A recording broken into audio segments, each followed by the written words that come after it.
Clément Beaune a des doutes, comme Thierry Breton, sur la fin des moteurs thermiques en 2035. Il réclame, comme le commissaire au marché intérieur, une clause de revoyure en 2026 pour faire le point avec les constructeurs automobiles et voir s'il n'y a pas d'autres stratégies, comme par exemple les nouveaux carburants de synthèse.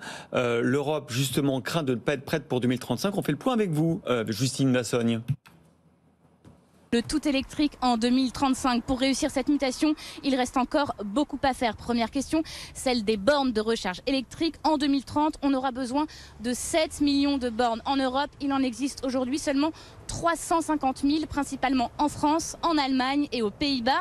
Deuxième défi, celui de la production des batteries notamment. C'est le nouveau moteur de la voiture. Il n'existe aujourd'hui que 17 usines de batteries en Europe, aucune en France. 3 gigafactories vont tout de même bientôt voir le jour, au plus tard en 2024 dans l'Hexagone, toutes dans les Hauts-de-France. On assemble déjà des voitures électriques en France. L'objectif, c'est d'en fabriquer 1 million en 2027, 2 millions en 2030. Troisième enjeu, l'approvisionnement en matières premières. Pour produire des voitures électriques, il faut du lithium, du cobalt, du nickel. Sur ce point, l'Europe est totalement dépendante. Elle importe aujourd'hui 99% de son lithium, 85% de son cobalt. Et puis, dernière question, celle de la production d'électricité.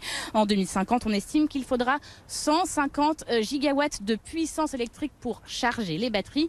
C'est 15% de plus que la capacité actuelle de l'Union européenne.